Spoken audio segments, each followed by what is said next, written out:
Okay, the radian and how to understand that. The radian is just another way to measure angles, ultimately.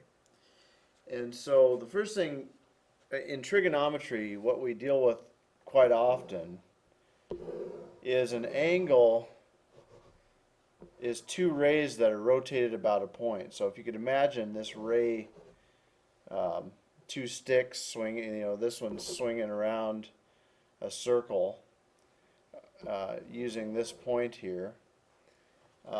So that's an angle. So this is the initial ray, and this is the terminal ray. So you want to get used to those type of that vocabulary. Excuse me. And so the angle that this is the angle that they form here. We'll call it theta. And you're used to using degrees for the most part. And if you think about degrees, if you think about degrees, you have an x and a y, and degrees on an xy plane look something like this, where this is our initial ray at 0 degrees. If you use navigation, it's a lot different, but this is 180 and this is 270 degrees. So here's our initial ray, and if we rotate an angle out here, there's the terminal ray. But you're kind of used to seeing this. 90 degrees would be straight up and down, 180 degrees to the left, 270 degrees is south, if you want to think about that. And if you go all the way around, if you swing that terminal ray all the way around, you'd end up at 0, or you'd swing it 360 degrees. All right, so this brings us to radian. A radian, dang, those properties of logarithms. Dang it, still jumping up in front of me. A radian takes this same system in degrees, and so here's 0 degrees, and here's 180 degrees, and it just allows 180 degrees to be called pi radians, so it's converts it to pi. And so 180 degrees and pi radians are the same angle. And if you go all the way around, and we always go counterclockwise for positive angles. And if we went all the way around, that would be 2 pi radians, or 360 degrees. Now, that brings us to the next topic, a positive and a negative angle. This would be a positive angle. So let's say I stopped here and my terminal ray was 135 degrees, and we'll talk about what the radians of that would be here in a minute. If you go the other direction and put our terminal ray this direction, that is negative 135 degrees. So negative is just a direction. Positive in our case is counterclockwise, negative is clockwise. Alright, so let's use that radian measured, doggone logarithms keep popping back up. Let's use that radian measure to calculate some of these. So if this was 0 degrees, or 0 radians, and I'll put a little r to represent radians, and this one's 180 degrees, which would be pi radians. That means 90 degrees right here would be half a pi, or we like to represent it as pi over 2.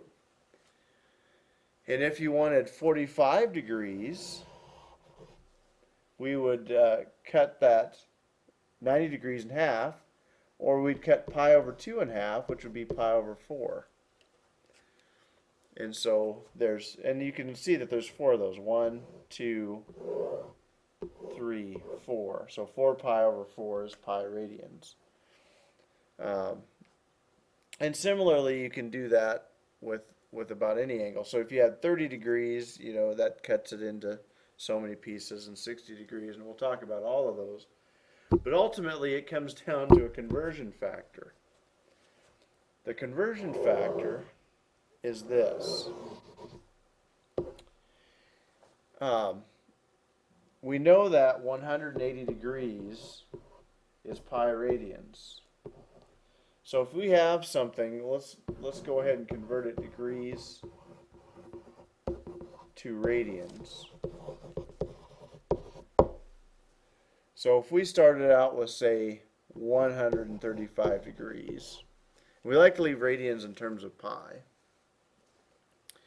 So 135 degrees, and if you think about reduced rho, some call this the train track method. We know 180 degrees equals pi radians. So there's our conversion factor. And so this is 135 degrees. So that means I would put the 180 degrees on the bottom and the pi radians on top. And that tells me what to do. So the degrees cancel. And so 135 times pi over 180 degrees. And that would be radians. And then it's just a matter of simplifying that. So you can go ahead and take 5 out of 45 out of 135 and 180, and you would get 3 pi over 4 radians. So 135 degrees converts to 3 pi over 4 radians. Similarly, you can convert anything now, knowing just this one fact right here. 180 degrees is pi radians. So so let's say you had 7 pi over 6 radians, and we wanted to convert that to degrees. Well, you know, think about your conversion of units. So 7 pi over 6 radians. We know there are pi radians in 180 degrees, and I'll write it out. So we did put the pi on the bottom, so our radians would cancel. And pi's also cancel. And so this is saying to take 7 times 180 divided by 6, and that will give you your degrees. And so now it's just a matter of simplifying that. 180 and 6 reduces to 30 and 7 there. So that would be equal to 210 degrees.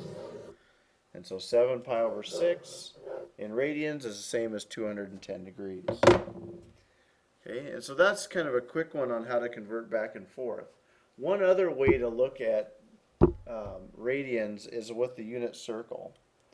You know, what is 1 radian? Okay, well, we can go ahead and convert that. 1 radian,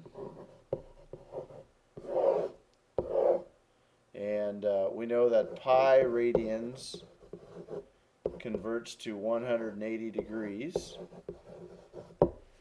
And so our radians cancel, so we know we did that right. And it would just be 180 over pi degrees. So 180 divided by pi is about 57.3 degrees. So 1 radian is approximately equal to 57.3 degrees. Now, on a unit circle, I mentioned that before. A unit circle is a circle that has a length or radius of 1, or any circle for that matter. So if we drew a circle in here, wow, that's pretty terrible. It got better as I went. So think about that unit circle there, and we have